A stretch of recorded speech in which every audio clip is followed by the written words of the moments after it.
Now, Sunitha, one of the things that as a therapist, you would see probably more often than someone like me does, is the effect of children on seeing her or his parents fighting, bickering, and in conflict. True. Children lose out a large chunk of their childhood memory. And I think it's a price that children pay which they truly don't deserve. So when you have a parent amputee, a parent amputee is someone who is extracted away from the equation of child raising. They do not have a role anymore in the upbringing of the child. So this entire process of parent amputation costs the child. It's devastating for the parent who's been amputated, but the biggest loser in this entire war is the child. And today, I think the entire focus of our podcast, our interaction is if we can bring people's focus on a more humanitarian way of approaching these crises. That's right. In fact, we're doing this across a 2-part series. True. It will examine various dimensions, various perspectives, and people sharing their absolutely stories. The need of the hour. Yeah.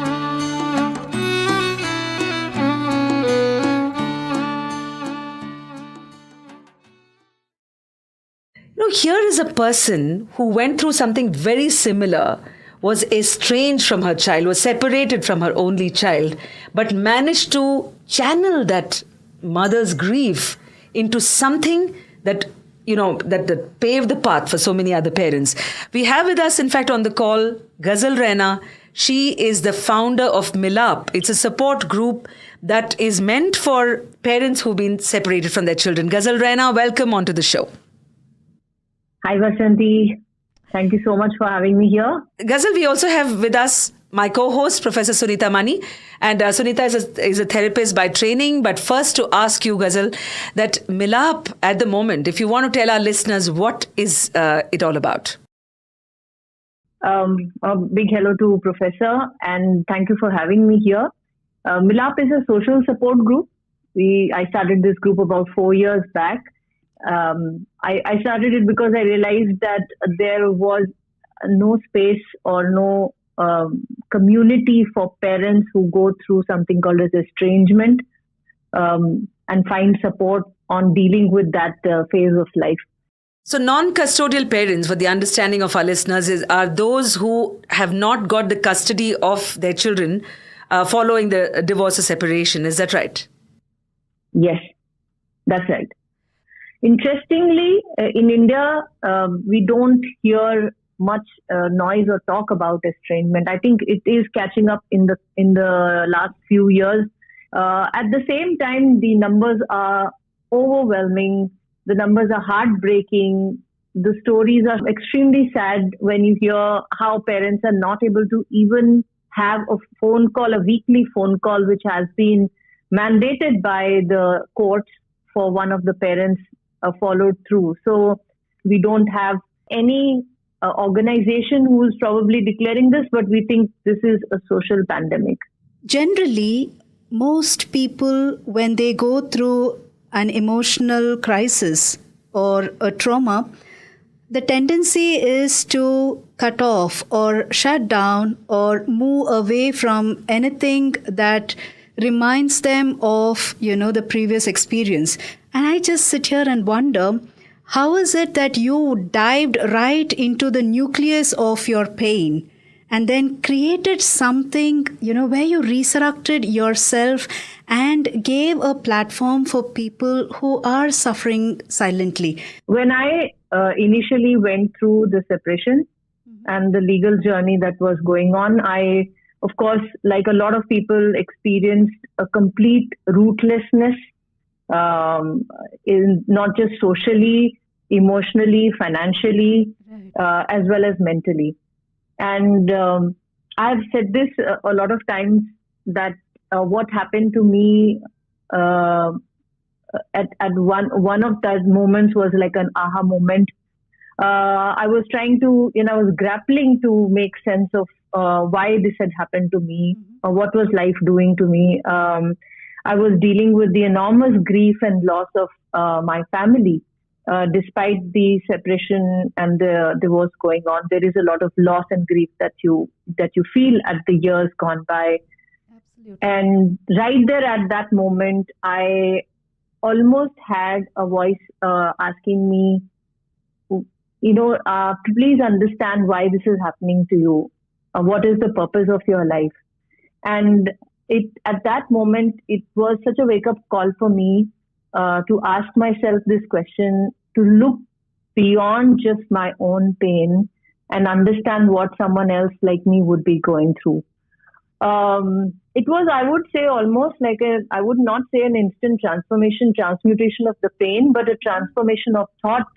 And I started to just randomly, what most of us do is Google and find out what really happens when someone goes through a divorce.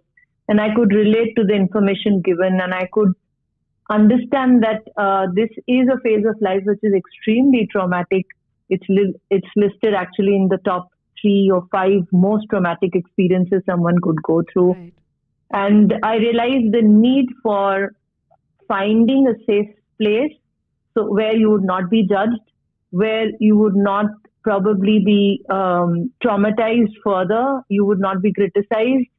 And I found that a support group could do that. Is there anything like called a healing? I mean, do parents reconcile, or is there a constant hope of the child or grown up adult coming back to them? And how does that play out? And how do they even get to know about the child's welfare if the child has blocked, intentionally or otherwise? Is there hope in the life of people who are going through estrangement? Will the children ever come back? Oh yes, there are so many remarkable stories. But it is not so much as about the other parent or the other child, but I've realized it's about the transformation within.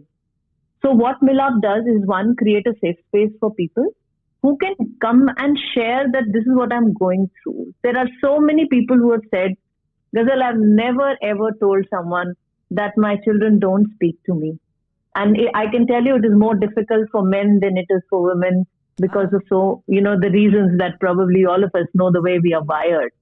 The reason why we bring a lot of experts here is that there has to be first, along the legal process that you are fighting or, trying to get access or, trying to find fairness, there is a lot of healing that is required. And that happens, 1, through an internal journey. 2 is through the assistance of experts, whether it is meditation, whether it is counseling, whether it is any other healing modality that so many people across the country, Vasanthi, are giving free of cost pro bono to Milaap. It's really remarkable. It is a process of also understanding the perspective. A lot of people who come to a group only see their pain. But I can tell you that a lot of us have sort of transformed to the other side, where we can see why our children must be doing this.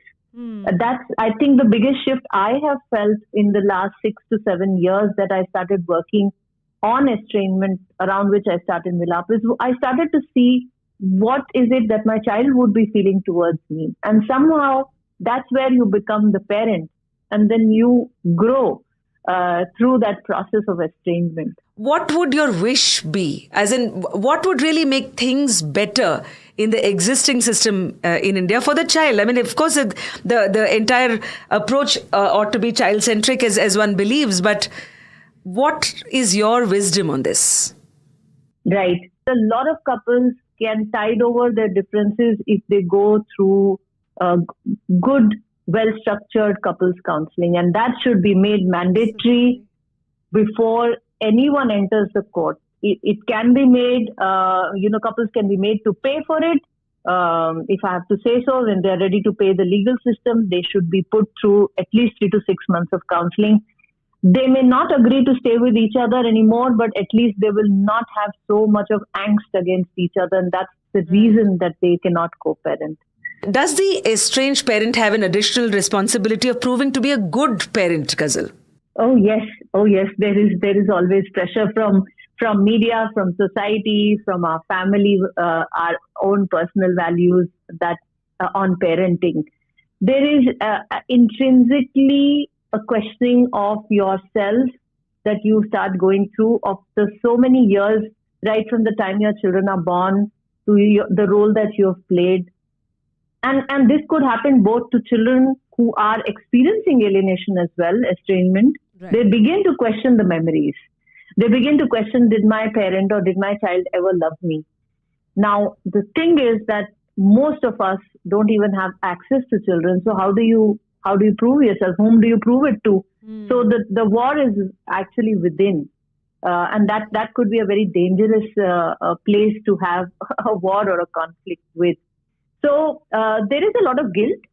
There is a lot of, I would say, sadness. There is a lot of grief. Grief, I would say, people don't process very well. They constantly process anger and they get stuck on it. So they blame. They always want to find the other parent to blame. Freeing yourself from that. I'm not saying that we did not cause the alienation. Yes, we could have had a role to play. Letting go of that guilt is very important. Understanding that you need to first heal within so that you could have a better relationship with your child in the coming future is very important. So it is a lot of work that we need to do. And while we constantly want to reach out to our children and tell them that there is a better work in progress parent that you can expect from me now. There is a lot of work that one needs to take up, and I would say spiritually maybe we have been put into this place so that we could evolve. Gazal, hats off to you and the grit that you have shown to move beyond the personal pain and to actually make something, and clearly, bringing this on a larger public discourse would really, through this podcast, support that effort and initiative of yours for sure, Gazal. Thank you so much for being on the show with us. Thank you, Gazal, Thank for you so sharing much. your journey with us. And, I must congratulate you because your efforts add up to making our world a little less lonely. Thank you so much. Thank you for having me here and taking this message across to many, many more, not just non-custodial, custodial parents, but all the children listening into our children. Yeah. Because I don't think they hear the voice of their other parents. So if this show can do that, why not? Thank you so much.